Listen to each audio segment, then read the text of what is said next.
एक बार एक बहुत बड़ा नेता एक साधु के छोटे से आश्रम में गया।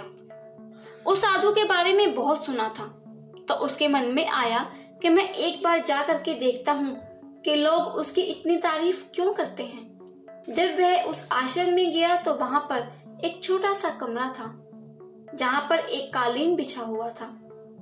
वहां पर कुछ लोग नीचे बैठे हुए थे और साधु जी सामने बैठे हुए थे। कुछ सवाल जवाब चल रहा था। वह नेता उस आश्रम में आया और उस नेता के साथ में 4 बॉडीगार्ड भी थे और उसकी यह आदत थी कि जहां पर भी वह जाता था लोग अपनी जगह से खड़े हो जाते थे और उसकी तरफ देखते थे, हाथ जोड़ते थे और सर झुकाते थे। लेकिन यहाँ पर ऐसा कुछ भी नहीं हुआ। साधु व्यस्त होने के कारण उसकी तरफ देखा तक नहीं। तभी नेता को लगा कि यह मेरी बेइज्जती है और वह इस बात से गुस्सा हो गया। नेता ने थोड़ा गुस्से से साधु की बात को बीच में काटते हुए कहा कि मैं आपसे कुछ कहना चाहता हूँ। साधु ने उसकी तरफ देखा और बोला, आप थोड़ी देर रुकिए, पहले मैं इनके सवाल का जवाब दे दूं, उसके बाद मैं आपसे बात करता हूँ। तब तक आप अगर चाहे तो आप बैठ सकते हैं। बस साधु का इतना कहने की ही देरी थी कि नेता का चेहरा गुस्से से लाल हो गया और फिर उसने अपना सारा गुस्सा उस साधु पर निकाल दिया।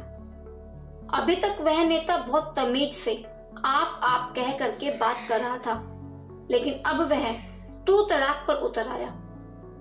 नेता ने उस साधु को कहा, तुझे पता भी है कि मैं कौन हूँ और तू किससे बात कर रहा है?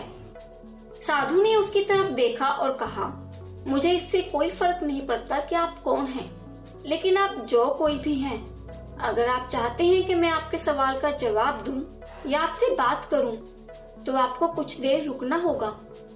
और साधु के यह कहते ही नेता गुस्से से पागल हो गया और वहीं सबके सामने चीखने चिल्लाने लग गया। तूने मुझसे पंगा लेकर के ठीक नहीं किया। अब मैं तुझे तेरी असली औकात दिखाऊंगा। तुझे पता भी है मैं तेरे बारे में क्या सोचता हूँ। साधु ने फिर से नेता की तरफ देखा और बड़े ही प्रेम से कहा कि मुझे इससे कोई फर्क नहीं पड़ता कि आप मेरे बारे में क्या सोचते हैं। आप जो चाहे वह मेरे बारे में सोच सकते हैं।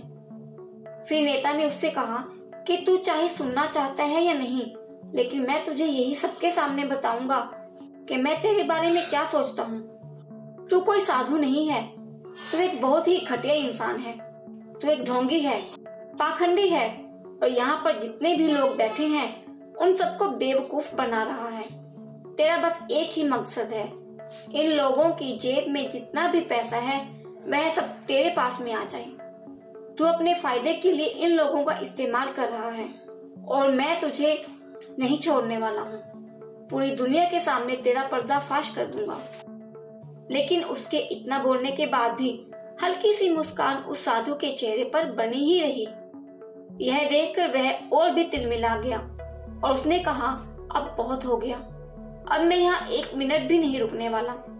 लेकिन अभी भी तेरे पास मौका है।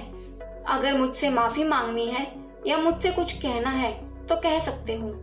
इतना सब होने के बाद भी साधु के चेहरे पर मुस्कान थी और वह बिल्कुल शांत था।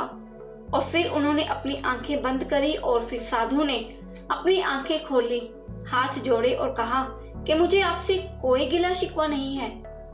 आपके लिए मेरे मन में कोई भी गलत ख्याल नहीं है।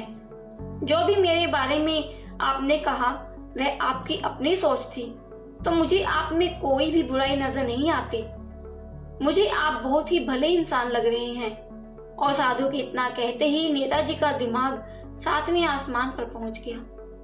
उसके चेहरे पर एक अजीब सी खुशी थी, क्योंकि उस साधु ने वही कहा जो बाकी सब लोग उस नेता को कहते हैं। और वह खुशी खुशी उस आश्रम से अपने घर की तरफ चला गया और जा करके अपने पिताजी के साथ में बैठ गया। उसके पिताजी ध्यान में थे। उन्होंने पूरी जिंदगी सिर्फ लोगों की सेवा करी और बदले में कुछ भी उम्मीद नहीं किया। तो थोड़ी देर बाद जब उन्होंने अपनी आंखें खोली और देखा अपने बेटे को अपने साथ बैठे हुए, तो उनके बेटे के चेहरे पर आज एक अजीब सी खुशी थी जो आज से पहले उन्होंने कभी नहीं देखी थी। फिर उसने एक एक करके सब कुछ बताया कि आज क्या हुआ, किस तरह से वह आश्रम गया और वहां पर क्या हुआ, उसने क्या कहा और साधु जी ने क्या कहा।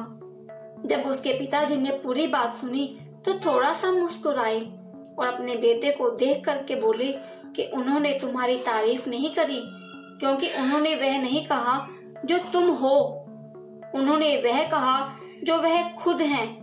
और तुमने जो भी कुछ उनको कहा वो नहीं कहा कि जो वो हैं, बल्कि तुमने वह कहा जो तुम खुद हो। यही बात वेदों में भी कही गई है, यथा दृष्टि तथा सृष्टि। यह दुनिया तुम्हें वैसी नहीं दिखती जैसी यह दुनिया है, यह दुनिया वैसे दिखती है जैसे तुम खुद हो। जिसकी नजर जैसी है उसके लिए यह दुनिया वैसी ही है। तो अगर तुम अपनी दुनिया को बदलना चाहते हो तो उसका सिर्फ एक ही तरीका है कि पहले अपनी नजर को बदलो।